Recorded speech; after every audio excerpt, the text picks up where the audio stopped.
Tens of millions of families with Alzheimer's disease and dementia all over the world, including our family. We are Alz In the Fam. I'm Allan Fair. And I'm Poli Fair Noise. We're siblings, we are parents, but we're also caregivers. This is our podcast. This is our support group. Welcome to our family. Alzheimer sucks, but this family lives, laughs, and learns as we fight for a cure. Welcome.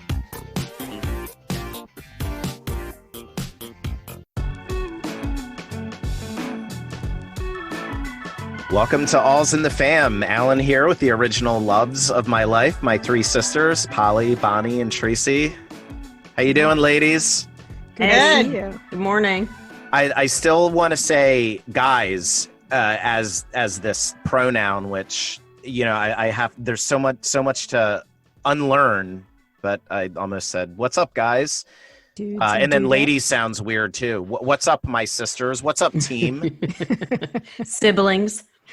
Hello, Sibs. Yeah. I say guys all the time. Yeah. I do too. Guys is the plural, I think. Yeah, hopefully maybe that one can be okay, because I don't mean I would like to see you as dudes or anything. But moving on. I identify as she and her. Okay. Good. Yep. He, him. So today, welcome to Alz In the Fam. Today we're going to talk about increasingly troubling signs and behaviors that we saw in our mom, Carmen, in the early phases of her dementia. So she was diagnosed in 2013. We started noticing troubling signs in 2010. So we're somewhere in the earlier part of these years. And today we're going to talk about the progression of troubling behaviors and increasing concerns that we started having as our mom continued to live alone. So all of us went to school, graduated from college, and generally speaking, moved out of the house in which we grew up in. So our mother continued to live in this 5-bedroom house in which we grew up.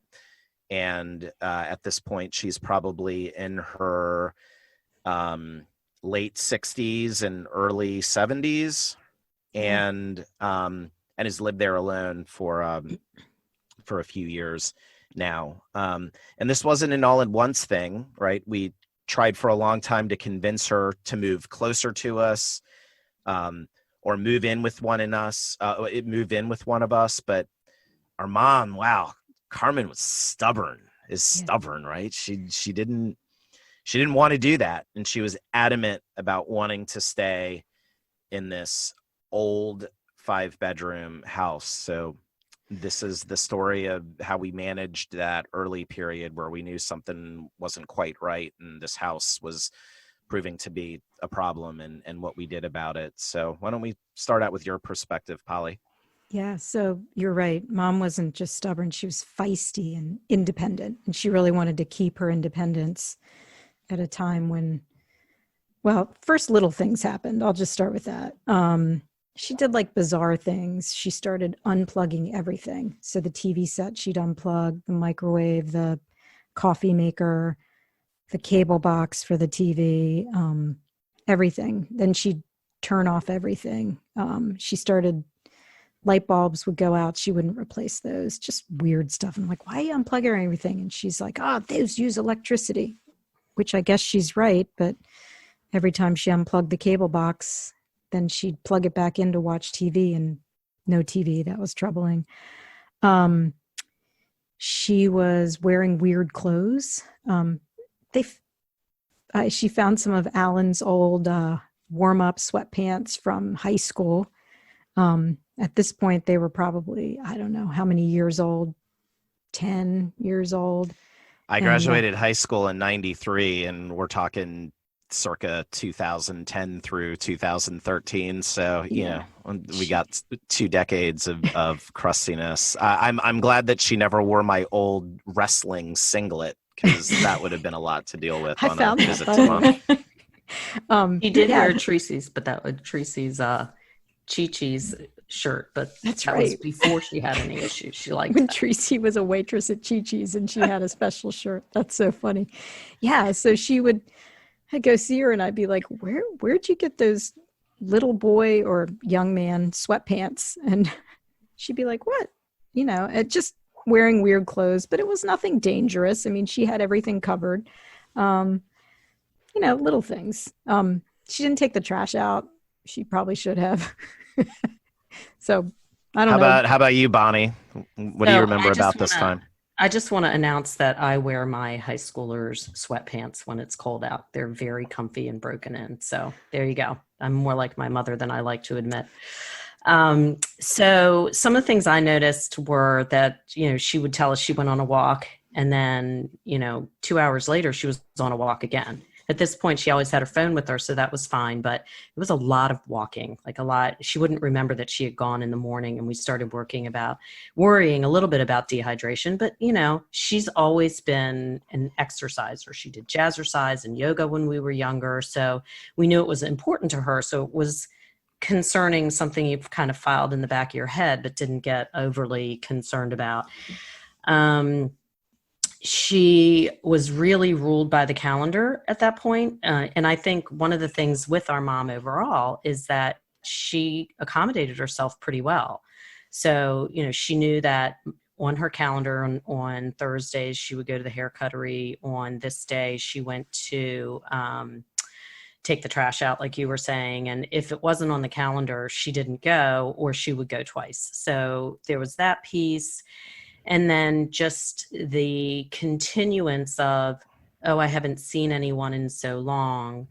And I would then hang up and say, didn't you go see mom yesterday? And Poli would say, or Trissi would say, or you would say, yes, I went to see her yesterday. I fed her.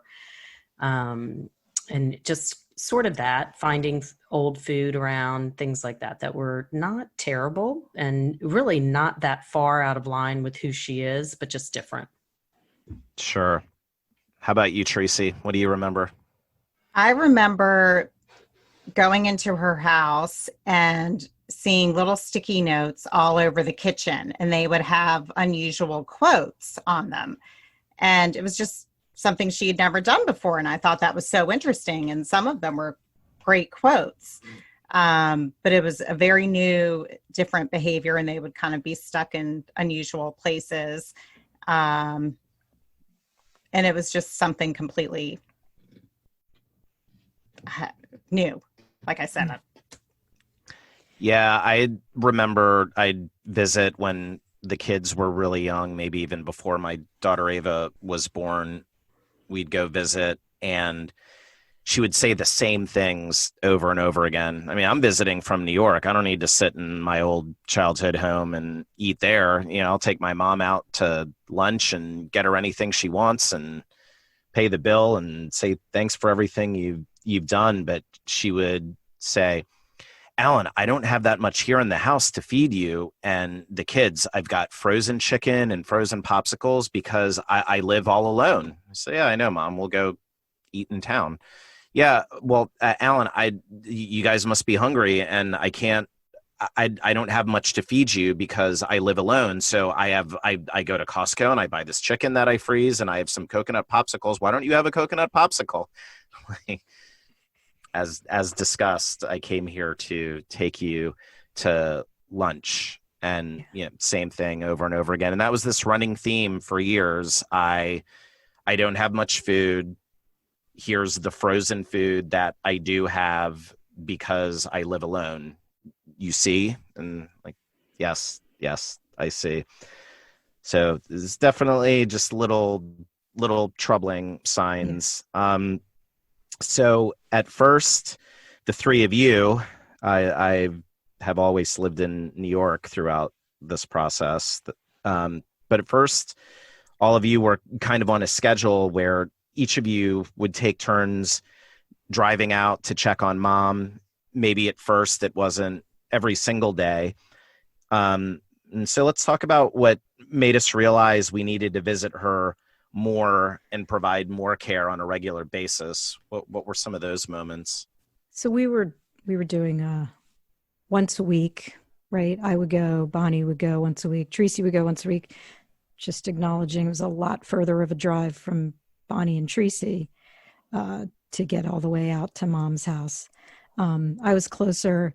I think I ended up going 2 to 3 times a week. And eventually it became somebody had to get out there every day. And some of the things I noticed were she would turn off her furnace. She was always messing with any gadgets. And so it would be, say, Washington, D.C. area summers. The DMV summers are typically 95 degrees, hot and humid, chance of afternoon thunder showers. Inside her house, it would be 100 degrees or at least 95, humid as could be. And if she didn't turn on her air conditioner. So she's like, oh, my air conditioner doesn't work anyway. I just have a fan in my room. And I feel like, Mom, you can't do that. But worried about her, I think it's difficult to live that way anyway. But one of the things I saw was she would take like a steak. She would buy these frozen steaks at the store and have it in the freezer. And then she'd put it on the counter to defrost. And I would come and see her and I'd be like, Mom, it's so hot in your house. Why did you turn the air conditioning off? I had just turned it on the day before. She'd be like, oh, it's fine. I'm fine. Really worried about dehydration at this point. But that there'd be this piece of meat sitting on the counter defrosting and it would be room temperature, which was at that point 90, 95 degrees.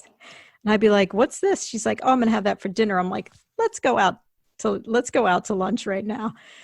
And she'd be like, okay, I'll just put this back in the fridge or the freezer. And I was like, how many times has she done that we didn't know? So that was a real concern. Another concern was, she wasn't doing laundry. There was no evidence she was getting laundry done. She didn't really smell that great. I found dishwasher detergent in her bathroom. I was like, what are you doing with this? She's like, oh, I just washing things with it. She thought it was like for her hands. She did at this time have a very itchy rash on her forearms. I suspect she was using that. So, and she just wasn't, you have to understand our mom. When I talked about her wearing Allan sweatpants, maybe it was the culture of her time, but she was usually dressed to the nines. She got up, she got dressed, she put on clothes that were hers, that fit well, that looked nice, that were clean, and it just fell apart. That's all. If you look at all our newborn baby photos, you see all of us hours old, and there she is holding us in the hospital, and her hair looks impeccable and immaculate. And we're like, how do you look that good after just giving birth? And she was like, oh my God, I had someone come and do my hair. That's what you did back then. She went into labor and she went to get her hair done. That was her. She had a special leaving the hospital outfit. Yes. So I don't know, Bon, you and Trissi definitely saw things. Bonnie, why don't you tell us what you saw? So for me, one of the things there's two things here. So the first thing is that we started being guided a little bit by the medical professionals who were telling us, more and what they felt she could do and when we needed to intervene a little bit more. So that's a piece. We started getting outside guidance versus just each other. Some of the things that really started concerning me was realizing that Mom was operating solely off of her calendar and her watch. So if she did not eat or notice between the hours of 11 and 2, then she assumed that she had already eaten and wouldn't. And so she lost some weight at that time. So I would go over at, let's say, 11, and I would say, oh, do you want to go grab something to eat? And she would say, oh no. She would look at her watch first and then say, no, I'm not hungry yet. Or if it was 2:00, she would look at her watch and say, I already had lunch. And you could tell, there was evidence that she had not eaten, but she was eating based on the time. I eat a really big lunch and I eat it at 1:30. And so if it was 3:00, she assumed that she had eaten it and would not want to go out again. So we started timing it. And then the other piece at this point was we started realizing we needed to monitor our medications. So we would have to go and literally count her pills. Is she taking them? We would have to leave her notes that said, you take this one in the morning and this one in the afternoon. And then we got her the pill case, but there was more and more management that needed to be done. She doesn't like to take medications. And she did have that. She still says all the time, if you ask her outside of her facility, I live alone. Very prideful with that. So, doing all this and trying to keep her in her home was our way of honoring what she wanted at that time. And, we were trying to really give her that piece of dignity that she wanted. So, so that was it. I think, and then Poli and Trissi, you remember, you would go into her cabinet and we would find these weird medications where she was, who knew how long she was taking them, dietary supplements, all kinds of things. So we had no way of knowing what else she was doing to herself that might affect her health. Yeah. She was taking like an anti-cholinergic, as I think the way you pronounce it, that she was not supposed to take. So you're not supposed to give older people Benadryl because it can cause some mental confusion and even hallucinations. So we would find Benadryl in there. Yeah. Wow. Yeah. How about you, Trissi? For me, I remember a lot about her driving. She was kind of I don't want to say an aggressive driver, but, she drove a lot, and she would get very annoyed if someone was driving too slow. And, she was a good driver, and I really wanted her to keep driving. And the one place that she drove to the most, of course, was Poli's house, because that was the closest. And she never liked to drive on the Beltway.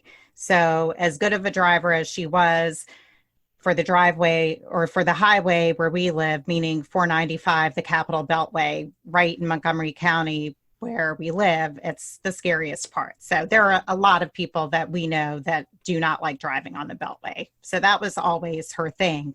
But she knew how to drive to Poli's house, and I desperately wanted her to keep doing that because it made my life so much easier. So it was a selfish thing. But I could tell she was becoming more and more hesitant to do that. And then I knew from Poli that she had called her a few times and just admitted that she was lost, which just even imagining that, I remember Poli telling me, I was like, wow, for mom to, have to call and, kind of admit that she was lost somewhere must have been so hard for her, and she must have been so scared. But again, for me, I just wanted her to at least be able to keep driving to Poli's house. If she could just go there, that would be so great. So I remember I was taking her to see Chloe in a play, and Chloe was in 8th grade. So this was in 2014. And it was just going to make my life so much easier if she could go to Poli's and I could pick her up there and take her to Virginia to see Chloe. And I knew she hadn't done it in a while. And I knew that Poli and Boni were growing increasingly uncomfortable with her doing that, but I just really wanted her to do it that day. And she did. But that was the last time. Like, I knew it took a lot out of her.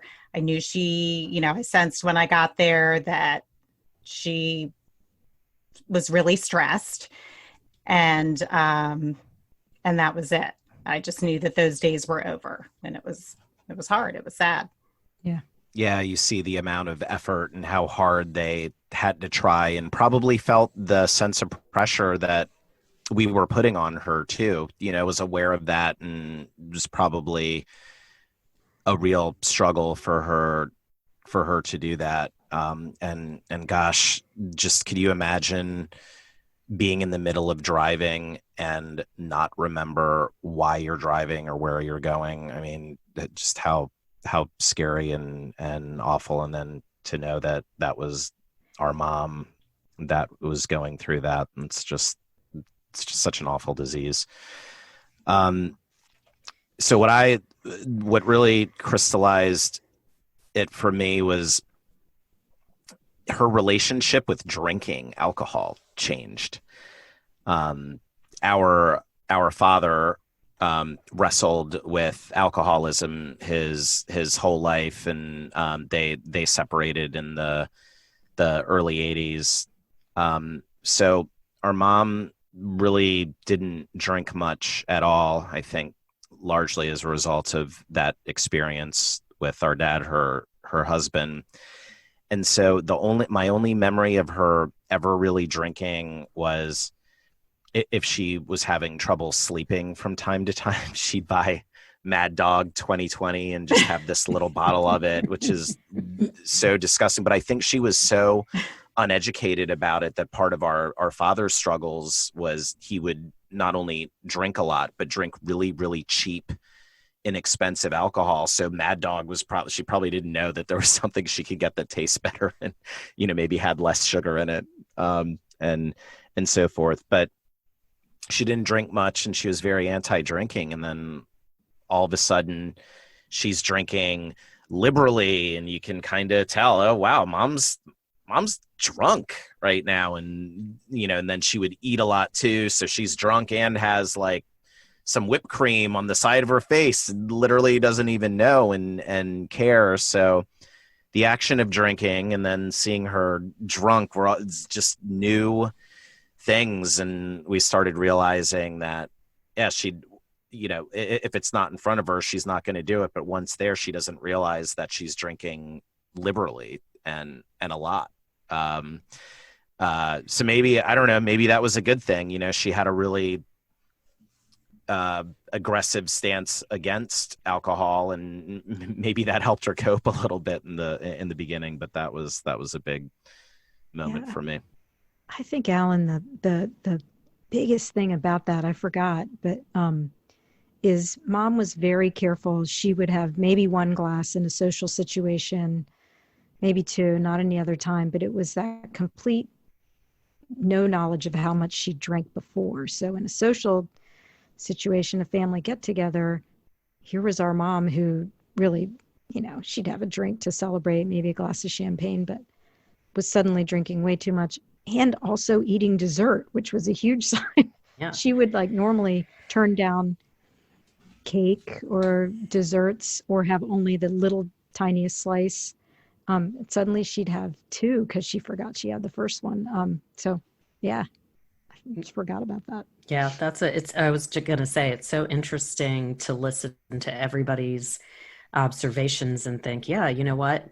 The alcohol is definitely huge. And it's been a long time that she's been having more than a glass and using it, as you said, Allan, at first, just medicinally to help her sleep and, that kind of thing. And then it became very important. One of the reasons we had to go out there was if she didn't have her bottle of wine. At that point, she had upgraded to her Gallo, and Mike would actually go and he would buy her some bottles because he was, so mortified. Appalled by having Gallo in the house. He was. He would find ones that she liked and make sure she was stocked with it but at that point at home, she had that little tumbler that she liked and said she wasn't. But in social situations at our house, especially, she would forget that she had, which glass was hers, and that she had some. So that reminds interesting me, how we all kind of remember different things. Yeah.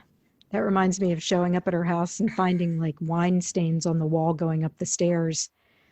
She had obviously fell and spilled and it splashed up there, and you wonder was that the second glass? Because it started happening more and more. That's good point. Mm-hmm.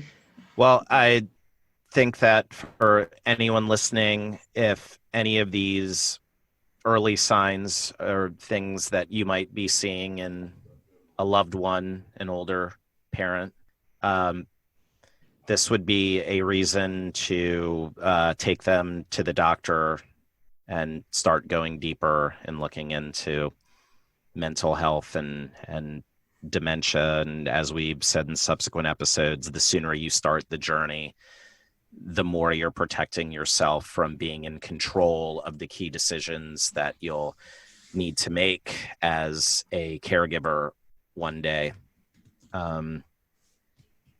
So I will end by saying that I sure am glad that we get to be a team as caregivers So together. important. Yeah.